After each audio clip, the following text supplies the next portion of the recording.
Brigadier साहब की तरफ जाऊंगा, क्योंकि अफगानिस्तान के ऊपर ये लिखते भी हैं, उस बॉर्डर के करीब इनका इलाका भी है, और मतलब सब भी इन्होंने किया हुआ है। बहुत सारे इंटरनेशनल चैनल्स के साथ ये मतलब आते रहते हैं, स्पेशली अफगान उमूर के एक्सपर्ट हैं।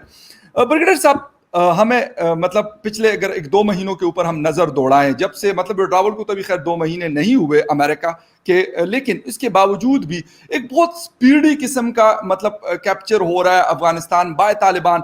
गुज़िश्ता रात उन्होंने स्पिन बोल्दक जो चमन बॉर्डर है वहां पे उनका एक सर्कुलर आया होगा, यकीनन आप लोगों ने, आपने भी सर पढ़ा होगा, जनरल साहब ने भी पढ़ा होगा, मैंने अपने ट्विटर पे शेयर भी किया था। उनका एक प्रेस रिलीज आया कि हम इस बॉर्डर को बंद कर रहे हैं, हालांकि पहले उन्होंने खोला था, वो अपने टैक्सेस वगैरह ले रहे थे। सर, एक तो यह कि कैप्चर बहुत स्पीड से हो रहा है, और फिर उसके बाद इस तरह के बॉर्डर पॉइंट्स को बंद करना या खोलना, ये इस वक्त जितने भी ममालिक तकरीबन है सारे बॉर्डर पॉइंट्स को तालिबान कब्जा कर चुके। क्या नजर आ रहा है आपको in near future in Afghanistan, brigadier साहब?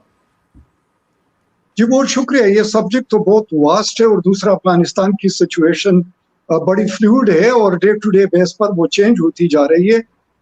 तो यकीनन इसको फॉलो करना और इसको एक कम्प्लेक्स सिचुएशन को एक सिंपल पैराए में लाना एक मुश्किल काम है। लेकिन मैं चंद के इस दफा तालिबान का जो 96 का तालिब है और जो 21 का तालिब है उसमें एक वाज़ेह फर्क है। अब वो उनकी डिप्लोमेटिक आर्म जो है या डिप्लोमेटिक ऑफेंसिव जो है उसके साथ उनका जो पॉलिटिकल अंडरस्टैंडिंग है of the situation in regional countries, और थर्ड उनका जो मिलिट्री पावर है या उनका जो प्राविस है, इन तीनों में उन्होंने एक सिनर्जी लाए हुए हैं और उस सिनर्जी के साथ वो आगे बढ़ रहे हैं। और उनको जब ट्रंप साहब ने वादा किया था कि 1 मई को वो निकलेंगे और फिर बाइडेन ने उसमें 9/11 दिस ईयर तक इजाफा कर दिया, तो उन्होंने कहा कि अमेरिका ने एक उसकी वायलेशन कर दी। उस वायलेशन के नतीजे में वो स्प्रिंग ऑफेंसिव उन्होंने अनाउंस तो नहीं किया था, लेकिन वो स्प्रिंग ऑफेंसिव उन्होंने लॉन्च जरूर कर दिया। और उनके जरिए उनके जो पहले कमजोरियां थी, नदरन अलायंस का एक इशू था, इसके अलावा जो पेरिफेरीज थे, स्पेशली जो बॉर्डर्स थे जहां पर अफगानिस्तान को इन एंड आउट या वहां पर जो लॉजिस्टिक सपोर्ट था या जहां पर वहां से उनको सपोर्ट आता था, क्योंकि इतने ग्रुप्स होते थे ताजिकिस्तान के साथ, उज्बेकिस्तान के साथ, पाकिस्तान के साथ पख्तून और इस तरह हज़्ब वहदत वगैरह ईरान के साथ, तो उनको उन्होंने कंट्रोल कर दिया। तो मतलब है कि अफगानिस्तान के गिर्द उन्होंने एक घेरा डाल दिया, और जब घेरा डाल दिया तो इन एंड आउट बंद करने से अफगान हुकूमत को, जो कि सेक्रेटरी ब्लिंकन ने अफगान हुकूमत को बताया था, अशरफ गनी को, कि 6 महीने से ज्यादा आप सस्टेन नहीं करेंगे। तो इसका मतलब है कि उन पर एक किस्म की क्वारंटीन लगा दी। अब क्वारंटीन के नतीजे में ये हुआ कि अफगानिस्तान में उनके फौजें भी काफी सारी सरेंडर हो गई, बहुत सारा हथियार और बाकी टैंक्स वगैरह उनके कब्जे में आ गए, एमुनिशन डिपोज वगैरह। और दो कि इंडिया ने दरमियान में कोशिश की कि एक टेप गन्स के एमुनिशन की पहुंचा दे, लेकिन उससे कुछ ज्यादा काम नहीं बन सकेगा। बहरहाल जो अशरफ गनी हुकूमत है वो मुसलसल जो बातचीत का रास्ता था उसमें डिले का टेक्टिक्स, क्योंकि उनका इख्तिदार है, तो इख्तिदार में अगर इंटरिम गवर्नमेंट बनता है तब भी वो फारिग हो जाता है, और अगर कोई पीस डील हो जाता है तब भी वो फारिग हो जाता है। तो वो चाहता है कि अब जो उसने अनाउंस किया है ऑफेंसिव कि हमारे जो सिविलियन है वो उसको आर्म कर रहे हैं, उसके जरिए हम विलेजेस को और पेरिफेरीज को गार्ड करेंगे, जो पुलिस है उनके जरिए सिटीज को, और जो फौज है वो स्ट्रेटेजिक लोकेशन और एसेट्स को गार्ड करेंगे।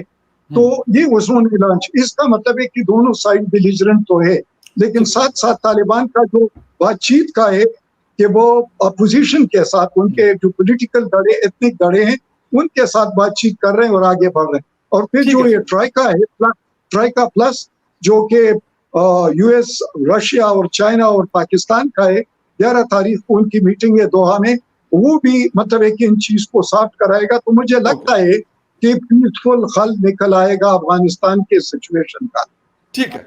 अच्छा सर, ब्रिगेडियर जनरल साहब, जिस तरह ब्रिगेडियर साहब कह रहे हैं कि 96 का तालिब और 2021 का तालिब, आपको क्या नजर आ रहा है कि उसमें कोई फर्क है? लेकिन कुछ वाकयात हमें ऐसे नजर आए जो 96 में या 2000 के आसपास हुए थे, उस तरह की तस्वीरें हमें नजर आई है। बहरहाल हो सकता है बहुत ज्यादा ना हो, लेकिन फिर भी जिस तरह वो नजर साहब एक कॉमेडियन थे, उनको मारना और पहले उसको ना मानना, फिर उसके बाद उसको एक्सेप्ट करना कि हाँ हम इसके ऊपर मुकदमा चलाएंगे। जो लोग उनमें उस ग्रुप के अंदर मौजूद थे वो कह रहे हैं कि 2 बंदे हमारे, जबीउल्लाह मुजाहिद साहब की स्टेटमेंट मैंने पढ़ी थी तो उन्होंने कहा कि 2 बंदे हमारे हैं उसके अंदर।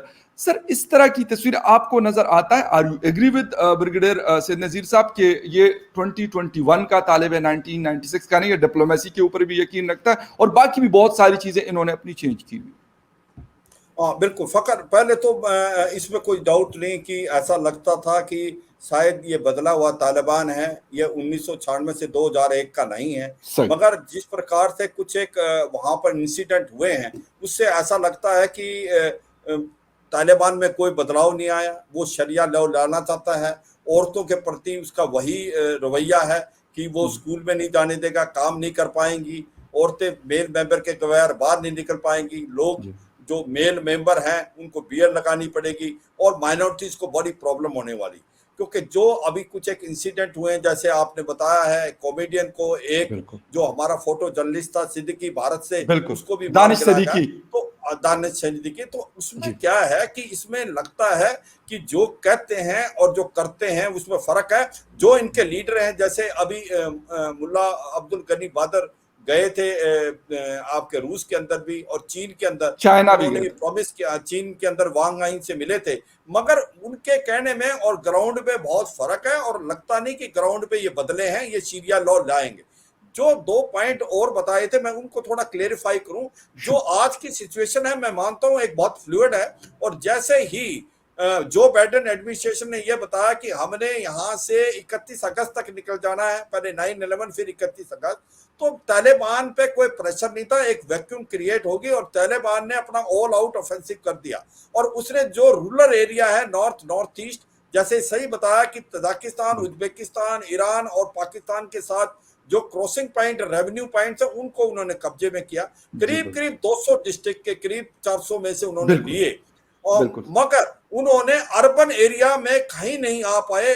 जो 34 प्रोविंस हैं और उनकी कैपिटल हैं, उन पे अफगान गवर्नमेंट और अफगान फोर्सेस का ही अभी भी जो एक प्रकार से कंट्रोल है। इन्होंने ट्राई की कि कंधार के अंदर, हैरत के अंदर, और अभी जो हेलमेंड का है वहां पर भी इन्होंने ट्राई की कि वो किसी तरीके से कब्जा करने की कोशिश करें और चारों तरफ से घेर के उसका सप्लाई लाइन को कट करना, बिजली पानी काटना, और उसके बाद ये ट्राई करें, मगर वो सक्सेसफुल नहीं हुए। उसकी 1-2 वजह हैं। उसकी 2 वजह यह है कि जो तालिबान है उसके पास स्मॉल आर्म्स वेपन ही हैं, ज्यादा से ज्यादा मोटर हैं और कुछ एक रॉकेट्स हैं, जबकि जो अफगान फोर्सेज है उसके पास सुपीरियर एयर फोर्स है, जिसके अंदर 170 एयरक्राफ्ट हैं, कुछ एक भारत ने भी दिए हैं और कुछ अब लेटेस्ट हेलीकॉप्टर जो हैं वो अमेरिका ने दिए हैं। और इसके साथ अमेरिका भी अभी एयर सपोर्ट दे रहा है। उससे क्या हुआ है कि सारा तख्ता बदल गया है और काफी तालिबान को मार गिराया है और काउंटर ऑफेंसिव किया है अफगान की फोर्सेज ने। तो मुझे लगता है कि आने वाले समय में अगर अमेरिका एयर सपोर्ट देता रहेगा जैसे दे रहा है और उनको फाइनेंशियल सपोर्ट देगा, जिसमें 4 से 6 बिलियन डॉलर चाहिए उनको हर साल, ऐसा पैसा देता रहेगा, तो मुझे लगता है अफगान की फोर्सेज लड़ पाएंगी तालिबान से। सिचुएशन फ्लूइड है, मैं ये नहीं कह रहा, मगर तालिबान जो है जो टैक्टिस अपना रहा था वो टैक्टिस अर्बन एरिया में सक्सीड नहीं होगी, वो रूरल एरिया में सक्सीड हो सकती है। तो ऐसे में मुझे लगता है कि अगर अमेरिका सपोर्ट देगा तो अफगान फोर्सेज लड़ पाएंगी। ठीक है जनरल साहब, बिल्कुल। अच्छा ब्रिगेडियर साहब, एक चीज और है, मतलब जब भी किसी अफगानी से हम बात करते हैं, आपके भी राब्ते होते हैं, बातचीत होती है, दोस्ती है हम लोगों की, ऐसा कोई वो नहीं है, क्योंकि ऐसा लगता है जैसे काबुल और पेशावर एक जैसे शहर हो। मतलब वो एक बहुत बड़ा सारा का सारा मलबा वो पाकिस्तान के ऊपर फेंकते हैं। ताशकंद में अशरफ गनी साहब ने, इमरान खान और वो बैठे हुए थे, उन्होंने सामने कहा कि यार आपने 10,000 लोग अभी हमारे मुल्क में भेजे हैं और वो जो है वो तालिबान को हेल्प आउट कर रहे हैं। मैं सर कुछ दिन पहले मंसूर अहमद खान साहब हमारे एम्बेसडर हैं अफगानिस्तान में, काबुल में, उनसे बातचीत हो रही थी तो वो कह रहे थे कि उनका ये मतलब कहना था कि कुछ गलतियां तालिबान की भी है, लेकिन अफगान हुकूमत हमसे वो डिमांड करता है कि शायद वो अमेरिका भी पूरा नहीं कर सकता। कहते हम तो बहुत एक बहुत आम सा मुल्क है, ना हमारे पास उस तरह की टेक्नोलॉजी है, ना पैसा है, ना कुछ और है। मतलब सुपर पावर्स की उन्होंने बात की, अमेरिका, चाइना, कहते वो नहीं पूरे कर सकते तो हम क्या पूरे कर लेंगे। सर इसका क्या हाल होगा कि वो अमरुल्लाह साले साहब हो या हमदुल्ला मोहिब हो, वो सारे लोग मतलब उनकी गनों का जो डायरेक्शन है वो पाकिस्तान की तरफ है। पाकिस्तान ने बहरहाल, मैं मानता हूं कि हमने गलतियां सर की है पास्ट में, लेकिन अभी हमारा फ्यूचर क्या है? अब भी हम उसी तरह के हरबे इस्तेमाल करें या हम साइड पे हो गए कि नहीं भाई आप जानो अफगानिस्तान जाने, हम कुछ नहीं कर रहे, हमने हाथ खींचो। सबसे पहले तो जनरल साहब ने बताया कि तालिबान पेरिफेरीज में, यस बिल्कुल तालिबान का, क्योंकि एयरफोर्स, जब अमेरिकन एयरफोर्स का वो थ्रेट या उसका जो साया था वो जब खत्म हो गया, तो फिर तालिबान के लिए कैप्चर करना और फिर कंट्रोल करना, पहले तो हिट एंड रन होता था, लेकिन वो होल्ड नहीं करते थे। अभी उन्होंने होल्ड करना शुरू कर दिया। दूसरी बात यह कि वो मेजर सिटीज के पीछे क्यों नहीं जा रहे, क्योंकि उनके पास जो वल्नरेबिलिटी है वो है acceptability factor and legitimacy factor. अगर वो बंदूक के जरिए इन पावर आते हैं तो फिर उनके लिए वही मसला होगा जो पहले था कि उनकी रिकॉग्निशन इंटरनेशनल लेवल पर नहीं होगी, क्योंकि नेगोशिएटेड सेटलमेंट के जरिए वो इन पावर आना चाहते हैं। दो कि अशरफ गनी गवर्नमेंट ये चाहता है कि काबुल पर भी चढ़ दौड़े और इसके अलावा प्रोविंशियल कैपिटल पर भी, ताकि वहां पर खून खराबा हो। तो ये बंदूक के जरिए आएंगे तो फिर इनका लिए सबसे बड़ा इशू कि दुनिया उनको रिकॉग्नाइज नहीं करेगा। तो तालिबान इस चीज को कि वो उनके लिए दाम बिछा रहा है, लेकिन उसमें वो आने के लिए तैयार नहीं है।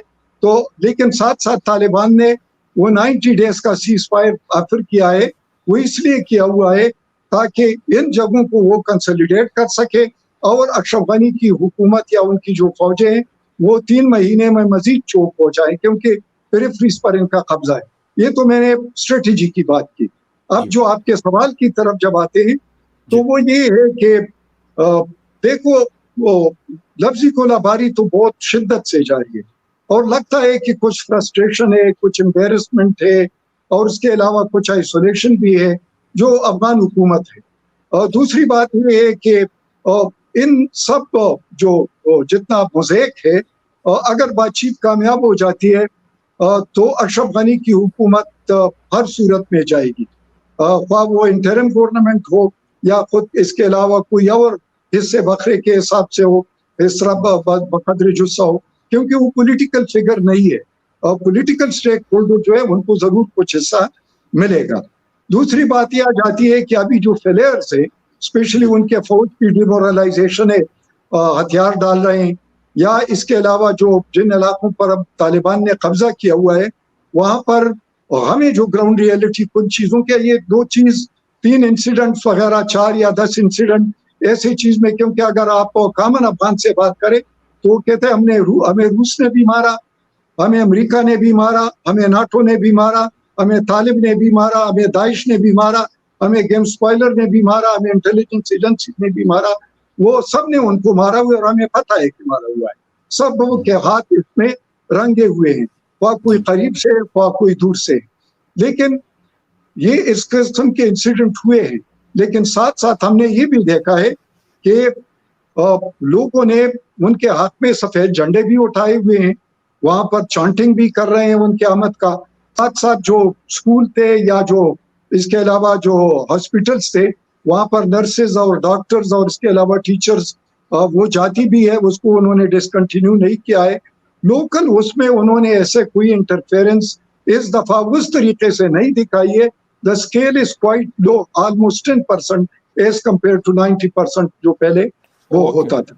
और अगली बात एक ये भी है कि अगर ये वो न करे तो मेरे ख्याल में कि तालिब का जो इमेज हो कि उनका जो वफ्द गया था अभी रिसेंटली बीजिंग, तो उनको यही बताया गया था कि आप अपने इमेज को इम्प्रूव करें, और वो इमेज प्रैक्टिकली ज्यादा इम्प्रूव होता है बनिस्बत, क्योंकि तालिबान के साथ ऐसा कोई मास्टरपीस या वाइस पीस वो नहीं है जिसके जरिए दुनिया को बावर करा दे, क्योंकि मीडिया तो या अफगान हुकूमत के कंट्रोल में है या बड़े मुल्कों के कंट्रोल में है, तो जाहिर है वो अपने प्रैक्टिस से इसको साबित कर सकते हैं। ठीक है, बिल्कुल सर, बहुत शुक्रिया brigadier Syed Nazir Sahab, and thank you very much general Siwach Sahab, आप लोगों ने अपना टाइम दिया, and thank you very much. कुछ जी जी, इसमें फकर कुछ जो बात बताई है ब्रिगेडियर साहब ने, मैं थोड़ा सा इन इसको शॉर्ट सर 30 अपने सेकंड में, क्योंकि टाइम खत्म है हमारे पास। हाँ, बिल्कुल, बिल्कुल। देखो, जी मैं यही कहूँगा कि जो हम समझते हैं कि जो प्रॉब्लम आ रही है, तालिबान को वायलेंस लेवल को रिड्यूस नहीं करना चाहता। जो अफ़गानिस्तान की गवर्नमेंट है, वो बातचीत करना चाहती है। और हम चाहते हैं कि एक कॉम्प्रिहेंसिव सीज़ फायर हो और अफ़गान गवर्नमेंट और तालिबान के बीच में बातचीत हो, इंटरिम गवर्नमेंट बने और उसके बाद इलेक्शन होने चाहिए। मगर हमें ठीक, ये भी लगता है कि कहीं न कहीं इसके अंदर पाकिस्तान जो है एक स्पॉइल गेम खेल रहा है, क्योंकि पाकिस्तान जो है 10,000 के करीब इन्होंने आतंकवादी भेजे, लश्कर तौबा जैसे मोहम्मद, वो लड़ रहे हैं अफगान फोर्सेस के अगेंस्ट। और तालिबान का जो सप्लाई लाइन है वो पाकिस्तान से है, इनकी फैमिली जी यहाँ से, इनका पैसा यहाँ से कलेक्ट होता है। तो पाकिस्तान को समझना चाहिए कि अगर अफगानिस्तान में प्रॉब्लम आएगी तो 2 से 3 लाख के करीब यहाँ पर रिफ्यूजी आएंगे पाकिस्तान में। और जी, पाकिस्तान के अंदर जो तहरीक तालिबान पाकिस्तान है वो भी बहुत एक्टिव हो जाएगा अगर ठीक, तालिबान वहां आ गया। और इसी ठीक, प्रकार ये जो कि बलूचिस्तान में लिबरेशन मूवमेंट है उसमें भी बढ़ाव आएगा। तो मुझे लगता ठीक, है कि पाकिस्तान को ये समझना चाहिए, अगर तालिबान जोरों से आता है अफगानिस्तान में तो तालिबान को तो प्रॉब्लम है कि उसको एक्सेप्टेबिलिटी नहीं मिलेगी, उसके जी, जो यूएन में उनको ब्लैकलिस्ट कर रखा है उसके लीडर को। मगर पाकिस्तान को भी काफी नुकसान होगा, क्योंकि ठीक है पाकिस्तान सर। की इकोनॉमी पहले कमजोर है, वहां 3 से 4 लाख रिफ्यूजी आना और तहरीक तालिबान पाकिस्तान एक बार एक्टिविटी बढ़ा सकता है। फकर तो 20 सेकंड्स मुझे भी चेहरे जी था, जी, ब्रिगेडियर साहब प्लीज, आप प्लीज कर। क्योंकि अभी ब्लेम की बात हो गई, तो मेरे ख्याल में कि सबसे ज्यादा जो पैनिक आया हुआ है वो इंडियन लॉबी में आया है या इंडियन गवर्नमेंट में, क्योंकि उन्होंने पैनिकली अपने कौंसलेट भी बंद कर दिए, उधर से जाना पड़ा उसके लिए। दूसरी बात, जो नॉन स्टेट एक्टर जाहिर है कि तालिबान ने कमिटमेंट किए कि अफगानिस्तान की सरजमीन किसी के खिलाफ इस्तेमाल नहीं होगी, ख्वाह वो दाइश है, टीटीपी है, या जिसके अम्ब्रेला, जिस अम्ब्रेला में उन्होंने किसी ने उसको कनेक्ट किया हुआ है, उसकी जो फंडिंग है, उनकी जो टारगेट एक्विजिशन है, वो बंद हो जाएगी। तो जाहिर है कि पाकिस्तान को तो ईज होगा वेस्टर्न फ्रंट पर, ये इंडिया एक्सेप्ट करने के लिए तैयार नहीं है। और दूसरा कि अफगानिस्तान में जो स्पेस था परसेप्शन का, वो पाकिस्तान के हक में जा रहा है और इंडिया का स्पेस कमजोर हो रहा है। तीसरा, ठीक है जो सर। उनकी इन्वेस्टमेंट थी अफगानिस्तान में, वो इन्वेस्टमेंट चोक हो रही है, और उन्होंने जो इन्वेस्टमेंट की है उस पर एक किस्म का उसकी उस तरीके से पजीराई या उस तरीके से उसको आउटरीच नहीं मिलेगा। और और अगली बात और ये भी है कि जाहिर है कि उसके जरिए तो पाकिस्तान को डिस्टेबलाइज करना उनका मकसद है, तो पाकिस्तान स्टेबलाइज हो जाएगा अमन के नतीजे में, वो भी ये नहीं चाहते। तो ठीक है ये सर। रीजन है कि थैंक यू। फकर मैं ओके 10 सेकंड सर, चल 10 सेकंड सर, ये क्योंकि डिस्कशन बहुत लंबी है, नहीं नहीं, दस डिस्कशन सेकंड डिस्कशन कंप्लीट, नहीं, इसके बस ऊपर एक बस सिर्फ एक सिर्फ अफगानिस्तान नहीं, पे ये जरूरी है। मैं 10 सेकंड के लिए बस जुमे का वी टाइम हो विल गया। Thank you. बिल्कुल मैं यही बताऊंगा फकर, एक चीज है जी जी कि जो अगली दफा पाकिस्तान स्ट्रेटेजिक अगली डेप्थ दफा की बात बात कर करता लेंगे। है वो मेरे हिसाब से वो बात ठीक नहीं है, क्योंकि जी जो अफगानिस्तान के अंदर पाकिस्तान हरदम सोचता है कि हमें स्ट्रेटेजिक डेप्थ मिलेगी, जी, उससे क्या है पूरे रीजन के अंदर स्टेबिलिटी आएगी। हम चाहते हैं अगर अफगानिस्तान में पीस आती है तो पूरे रीजन में स्टेबिलिटी आएगी। वो भारत ओके, के लिए फायदे में नहीं है, वो सभी इलाके के लिए फायदे में। तो हम चाहेंगे कि कहीं ना कहीं कॉम्प्रिहेंसिव सीज फायर हो और राइट, आपस में बातचीत हो अफगान गवर्नमेंट की और ठीक है सर, तालिबान की, और एक रोड मैप बने कि आगे किस प्रकार से पीस लानी है अफगानिस्तान ठीक में। है सर, और इसमें ओके। सभी जो स्टेक होल्डर हैं वो एक कंस्ट्रक्टिव रोल बिल्कुल प्ले सही, करें। बिल्कुल सही है सर, बिल्कुल सही है। Thank you very much general Siwach साहब, and thank you very much brigadier Syed नज़ीर साहब। बिल्कुल मेरे ख्याल जितनी भी बड़ी ताकतें, हिंदुस्तान है, चाइना है, अमेरिका है, यूरोपीय यूनियन है, पाकिस्तान, ईरान, सऊदी अरेबिया, इन सबको मेरे ख्याल में अपना किरदार अदा करना चाहिए, क्योंकि आम अफगान जो है वो तकलीफ में है, आम अफगान जो है वो परेशानी में है, मतलब उनके बच्चे मर रहे हैं, वो बेचारे खुद मर रहे हैं। तो मेरे ख्याल में अगर वो इसके ऊपर एक प्रेशर डाल दे तो तालिबान की, मतलब मैं ये नहीं कहता कि तालिबान एक पूरा स्टेक होल्डर है, लेकिन इतना भी ताकतवर नहीं है कि वो आप उसको काबू में नहीं कर सकते। तो ये हो सकता है, लेकिन जब ये सारे उनको बिठाएंगे और उनको कहेंगे कि बस enough is enough, that's it, मजीद अफगानियों का खून नहीं बहाएगा कोई भी, तो मेरे ख्याल में हालात बेहतर हो सकते हैं। बहुत शुक्रिया जनरल साहब, thank you very much brigadier Syed Nazir साहब, and thank you very much viewers for watching debate with Fakhar Yousafzai. किसी और डिबेट में फिर मुलाकात होती है, टेक केयर।